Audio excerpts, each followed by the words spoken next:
I've tried to write the script for this video like 18 times already, but every time, by the time I finish it, there was already a new update that changed up this whole nonsense negotiation process and completely outdated what I was trying to say.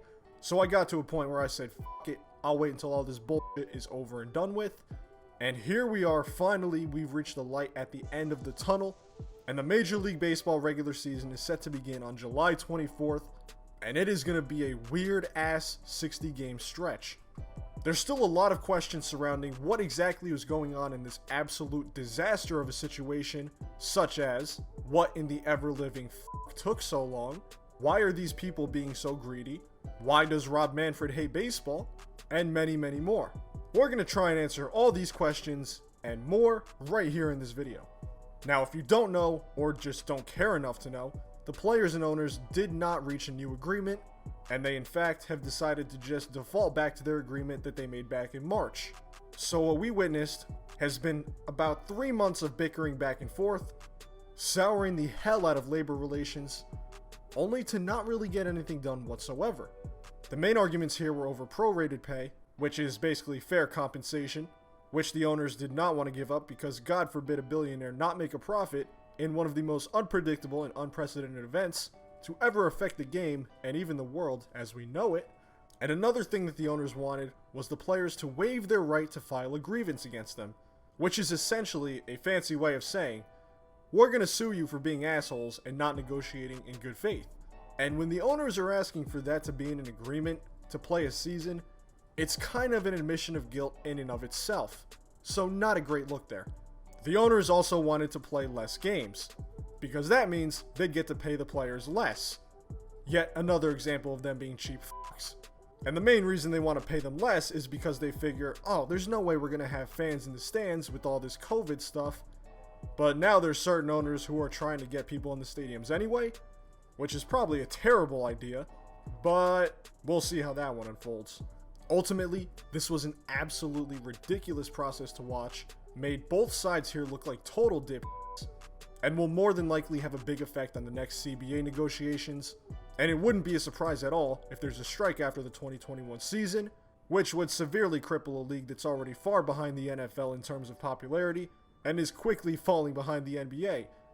But no, everything's fine over here. But all that is behind us now, and the game will be played. But what's different this year? Well, for starters, Robert pace of play, Manfred's rule of having a runner on second base to start each extra inning will be in effect for this season only. And honestly, I gotta say it makes sense here. These dudes are going to be playing 60 games in 66 days, so if they're playing 18 inning games, they're going to feel like absolute shit. For this season, it's really not the worst thing ever. But under normal circumstances, it is still dumb as f. Also, to the dismay of half the fan base of the league, the designated hitter will be in the National League for the first time ever, so all the fans who love seeing Mad Bum hit maybe 3 home runs in a good year, while doing absolutely nothing productive the other 99% of the time, are in shambles. Other than these two changes, the only other true guarantee is that it is going to be an absolute shit show. If we're lucky, we'll get teams like the Marlins and Tigers getting off to blistering hot starts and somehow making the playoffs even though they're supposed to be awful, throwing the entire league into chaos. With longevity no longer being a real issue here, shit is going to get wild. And honestly, the crazier it gets, the better. In an ideal world, this is a situation that we'll never have to see again, and it's going to be one hell of a roller coaster ride.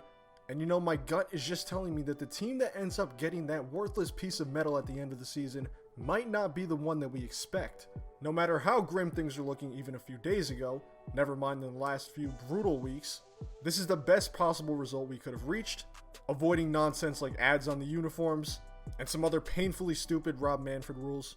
And I gotta say, the biggest surprise here is that the Wilpons were not advocating to cancel the season, because we all know they're a bunch of cheap bastards. This is a time where we need baseball more than ever since the world around us is just falling apart completely, but never let that distract you from the fact that the Astros cheated their way to a championship and got off with a slap on the wrist. Rob Manfred is an awful commissioner that hates the game of baseball, and David Ortiz did steroids. Play ball, boys. We finally made it. More shit coming soon, so stay tuned for that. Next video is going to be a standings prediction, so that's going to be fun. Stay safe out there, guys. If you enjoyed the video, leave a like and subscribe. And remember, Rob Manfred.